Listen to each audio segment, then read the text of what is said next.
Assalamualaikum warahmatullahi wabarakatuh. Nama saya Nanda Solihin, mahasiswa 34B. Saya akan memaparkan tugas hasil review pemahaman teori chapter 1 sampai dengan 10 mata kuliah SADM. Nah, baik, di sini ada gambar sebuah information system yang dimana ada 4 unsur. Yang pertama itu adalah unsur business driven, yang kedua itu adalah unsur teknologi drivernya, lalu playersnya, dan yang terakhir itu prosesnya. Nah, di mana business driven ini berguna untuk menentukan bisnis apa atau information system apa yang akan dibutuhkan. Lalu teknologi driven ini adalah sebuah pendukung teknologi apa yang bisa mensupport dalam information system ini. Jadi penggunaan teknologinya nanti ditentukan pada teknologi driven ini. Nah, sedangkan untuk playersnya itu ada 4 item yang dimana ada system owners, user, designer, dan system builders.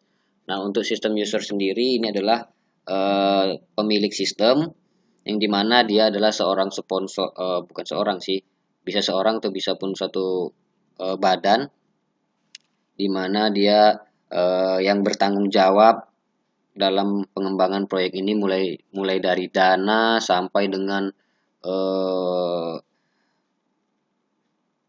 informasi atau pemeliharaan dalam proyek information ini. Nah, lalu kalau untuk sistem user ini ya ini adalah penggunanya ya, bisa seorang pelanggan ataupun seorang karyawan, ya tergantung sistem ini digunakan untuk siapa.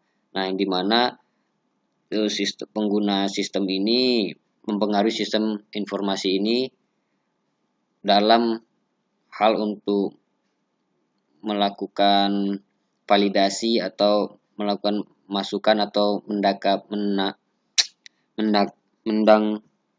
menanggapi dan menyimpan. Nah, ini dalam sistem user.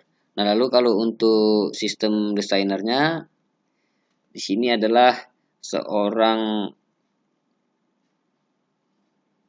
teknisi yang akan merancang desain,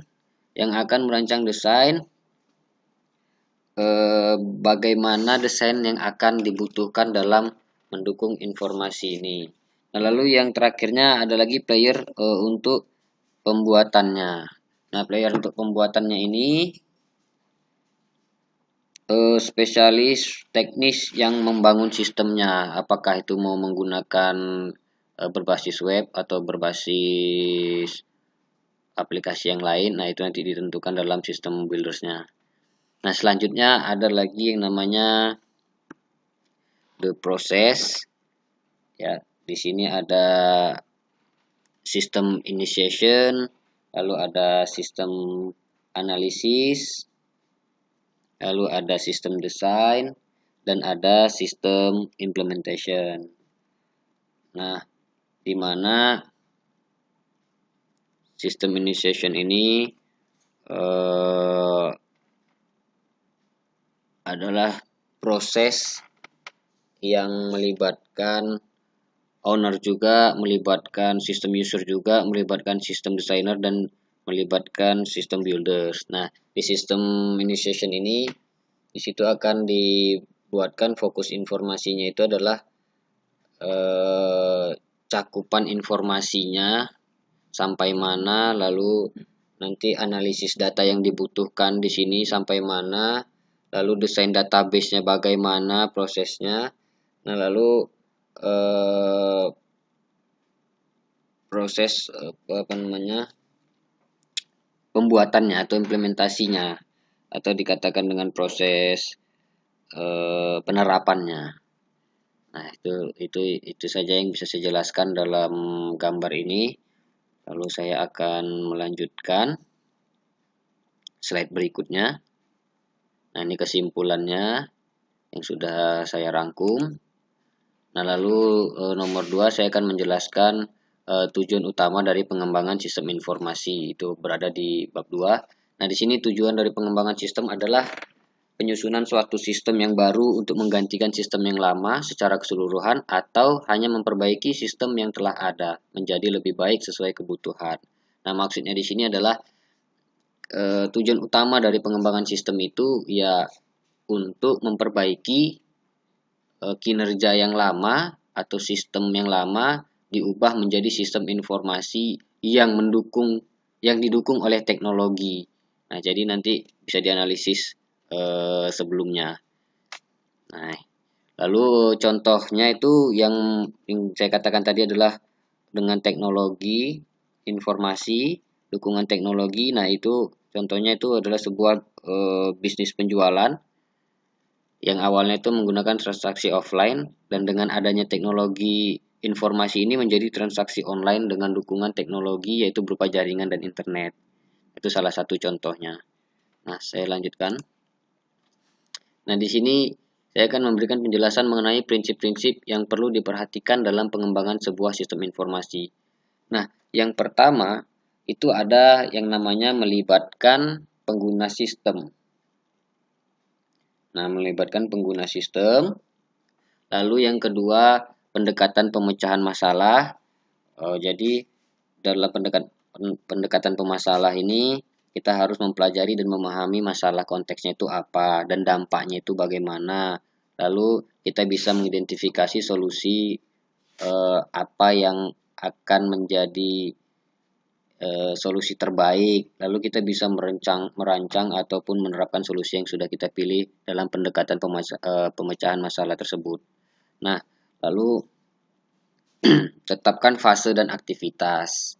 Nah, jadi di sini kita harus membuat rule aktivitas atau fasenya dari mana ke mana dan sampai dengan tujuan akhirnya. Nah, setelah itu kita harus mendokumentasikan pengembangan. Seluruh yang kita kerjakan itu harus kita dokumentasikan untuk pengembangannya. Nah, lalu tetapkan standar. Dan yang keenam, kelola proses dan proyek. Nah, dalam pengelolaan proses dan proyek ini ya harus benar-benar dijalankan. Lalu justifikasi sistem sebagai investasi modal. Nah, itu justifikasi sistem itu adalah invest dari modal utama yang akan dibangun atau akan dikembangkan. Nah, lalu yang ke-8, jangan takut untuk membatalkan atau merevisi cakupan. Yang dimana jika cakupan itu tidak sesuai dengan kebutuhan. Lalu yang ke-9 itu menaklukkan dan memecahkan rancangan sistem untuk perkembangan dan perubahan. Nah, harus jelas bisa menaklukkan atau memecahkan rancangan sistem untuk perkembangan dan perubahannya. Lanjutkan. Nah, di sini ada yang namanya fase proyek klasik. Nah, saya coba menjelaskan di sini di bagian system owners dan users. Nah, artinya di sini ada sebuah bisnis komunitas atau komunitas bisnis. Di sinilah tahu apa yang akan dikerjakan dan buat apa yang akan dibuat oleh sistem itu. Nah, lalu dari sini kita mulai adanya problem, adanya peluang dan adanya visi ke depan. Nah, itu akan dituangkan pada menu 1 ini ya, yaitu scope definition. Nah, jadi di sini cakupannya akan dibentuk. Nah, setelah cakupannya terbentuk, maka akan terjadi yang namanya problem statement. Ada masalah dalam statementnya. Nah, jika ada problem masalah statement itu akan diberikan ke problem analysis atau menu kedua. Nah, gitu juga dalam cakupan dan visionnya juga dituangkan ke problem analysis. Jadi kalau misalnya dalam cakupan itu ada masalah, nah di sini akan ditemukan solusinya atau akan dicari kebutuhan yang untuk menutupi. Nah, setelah dari kedua ini, tetap setiap setiap menu itu harus didokumentasikan. Nah, di sini ada lambangnya mendokumentasikan, lalu di problem analisis juga didokumentasikan. Nah, setelah dari sini akan muncul dilanjutkan ke menu ketiga, recruitment analysis, menganalisis kebutuhan. Nah, tadi dari problem ini akan muncul kebutuhan dari analisisnya. Nah, itu juga tetap didokumentasikan. Lalu selanjutnya ada business requirement statement. Nah, di sini adalah logical design. Nah, di sini bisa kita buat perancangan modelnya, model sistem, model database, bahkan juga model prosesnya. Nah, lalu setelah dari sini masuk ke decision analysis. Nah, di sini akan dianalisis lagi. Nah, jika sudah selesai, maka nanti dilanjutkan ke application arsitekturnya, yaitu menu ke-6, physical design dan integration. Nah, ini tetap didokumentasikan juga, Nah, setelah itu akan di redesign bisnis proses. Nah, ketika ada yang tidak sesuai akan diredesign. Nah, kalau jika sesuai nanti akan dibangunkan sebuah desain prototipenya. Lalu dengan physical design specification-nya juga akan dibuatkan. Yang akhirnya ke menu 7, yang dituangkan ke menu 7 yaitu construction dan testing.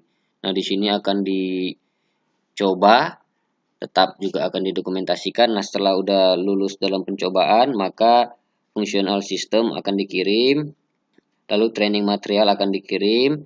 Nah, disinilah saatnya installation dan delivery. Nah, di dalam installation dan delivery ini juga tetap didokumentasikan. Nah, setelah sudah diinstal atau dilakukan pemasangan, nah lalu akan dilakukan audit review. Nah, di sini audit review masuk ke menu system operation dan maintenance. Jika terjadi kesalahan, maka akan dilakukan maintenance. Nah, di sini ya, jika terjadi operational system, maka akan dilakukan maintenance. Nah, setelah life cycle stage, lalu finish dan dikembalikan lagi ke business community dan digunakan dengan sesuai kebutuhan. Saya lanjutkan. Nah, lalu berikan penjelasan mengenai satu, apakah yang dimaksud dengan project. Nah, di sini saya sudah merangkum. Project itu adalah sebuah urutan aktivitas yang unik, kompleks, dan terkait yang memiliki satu tujuan yang harus diselesaikan dengan waktu, anggaran, dan spesifikasi tertentu. Nah, maksudnya di sini aktivitas yang unik adalah aktivitas itu yang bermacam-macam, tidak hanya satu aktivitas. Lalu yang kompleks itu berarti yang keseluruhannya, yang dimana seluruh aktivitas tersebut atau seluruh item-item tersebut yang kompleks tadi saling terkait dan memiliki satu tujuan yang harus diselesaikan dengan estimasi waktu, estimasi anggaran, dan spesifikasi tertentu. Nah, itu adalah sebuah project. Nah, lanjut lagi, apa kriteria sebuah project dikatakan sukses? Nah, dalam hal ini project sistem informasi. Yang pertama itu dapat diterima pelanggan. Kenapa? Karena kalau tidak dapat diterima pelanggan berarti tidak sesuai dengan kebutuhan. Itu bisa dikatakan dengan proyek gagal atau tidak sukses. Lalu tepat waktu. Nah, ketika proyek itu tidak tepat waktu atau molor, nah itu juga dikatakan adalah kegagalan dalam proyek. Lalu sesuai anggaran. Nah, sesuai anggaran jelas. Jika kita kelebihan akan terjadinya kerugian. Lalu berdampak pada operasi bisnis yang berjalan. Jadi dengan adanya proyek ini apakah ada dampak dari setiap operasi bisnis yang berjalan atau tidak. Nah, kalau tidak ada dampaknya ya berarti proyek ini juga tidak sukses. Lalu selanjutnya jelaskan apa yang menyebabkan sebuah proyek sistem informasi gagal. Nah, ini banyak. Kalau tadi hanya 4, ini ada 9. Yang pertama, tidak berhasilnya komitmen dalam manajemen, kurangnya komitmen organisasi terhadap metodologi pengembangan, mengambil jalan pintas dari metodologi pengembangan sistem, manajemen ekspektasi yang buruk, terlalu optimis, keterampilan manajemen orang tidak memadai, kegagalan beradaptasi dengan perubahan bisnis, sumber daya tidak mencakupi, kegagalan mengelola rencana. Nah, di sini yang paling penting saya lihat, ya semua penting, yang paling utama itu adalah tidak berhasilnya komitmen manajemen. Nah, pada awalnya kalau sudah tidak berhasil berkomitmen dalam manajemen, ya otomatis seluruh prosesnya tidak berjalan sesuai dengan fungsinya. Nah, lalu ada juga yang mengambil jalan pintas dari metodologi pengembangan sistem. Nah, ketika metodologinya sudah dibuat sesuai dengan kebutuhan, Nah, tiba-tiba ada yang mengambil jalan pintas itu yang tidak digunakan atau langsung memotong. Nah, di situ bisa menyebabkan kegagalan. Nah, lalu ada poin yang kelima juga terlalu optimis. Terlalu optimis, terlalu berekspektasi, apa namanya, yakin dalam hal yang sesuatu yang belum jelas. Nah, itu masuk dalam kategori terlalu optimis. Nah, yang terakhir itu adalah kegagalan mengelola rencana. Oke, next. Semua keperluan sistem dari user harus correct dan tidak boleh incorrect. Jelaskan apa yang terjadi jika incorrect. Nah, di sini sudah jelas. Jika keperluan user incorrect, maka proyek sudah dikatakan gagal. Dikarenakan keperluan user adalah salah satu hal yang penting dalam mengembangkan sistem informasi tersebut. Nah, dengan kata lain, sistem informasi tidak dapat digunakan sesuai kebutuhan dan peringkat kepercayaan terhadap organisasi itu menjadi turun. Ya jelas menjadi turun karena sistem informasi itu tidak dapat digunakan. Jadi ya dianggap organisasi tersebut tidak mampu atau tidak kompeten. Nah, lalu jelaskan beberapa teknik yang bisa digunakan dalam mengumpulkan keperluan dari user agar korek. Nah, di sini saya akan menjelaskan 7. Yang pertama itu dengan pengambilan sampel dokumentasi, formulir, dan database yang ada. Ya, jadi mencari sampel dokumen yang sudah ada, mencari database yang sudah dikerjakan. Lalu kalau itu belum cukup, bisa dilanjutkan dengan penelitian dan kunjungan langsung, di mana kita bisa melihat apa-apa saja yang dibutuhkan dalam oleh si user, atau bisa dengan nomor poin ketiga, pengamatan lingkungan langsung. Ya, jadi kita bisa tahu apa yang dikerjakan, bagaimana hasilnya, apa kekurangannya. Nah, itu bisa langsung kita analisis di dalam pengamatan lingkungan. Nah, yang keempat itu membuat kuesioner. Lalu yang kelima itu wawancara langsung ke user. Lalu yang keenam itu pembuatan prototipe-nya dan perencanaan persyaratan bersama. Nah, perencanaan persyaratan bersama ini seluruh kelompok itu akan disatukan dalam melakukan perencanaan persyaratan. Nah, lalu selanjutnya jelaskan perbedaan yang mendasar dari 3 pemodelan yang dilakukan pada fase logical design. Oke, pemodelan sistem adalah sebuah proses membangun atau membentuk sebuah model dari suatu sistem nyata. Dalam bahasa formal tertentu, untuk memodelkan suatu sistem, maka kita perlu tahu gambaran permasalahan yang ada, serta hubungan antar komponen, variabel, dan parameter-parameter sistemnya. Nah, artinya di sini pemodelan sistem itu adalah suatu sistem atau suatu model yang menggambarkan permasalahan yang ada. Itu adalah pemodelan sistem.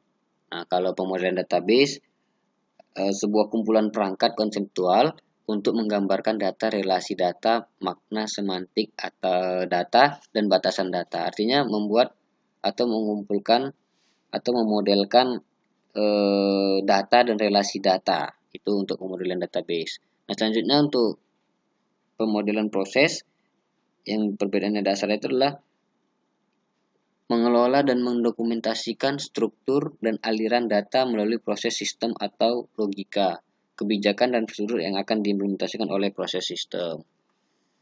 Nah, itu perbedaan dasarnya. Lalu saya lanjutkan. Jelaskan faktor-faktor yang harus dipertimbangkan dalam melakukan studi kelayakan apakah pemodelan layak atau tidak layak.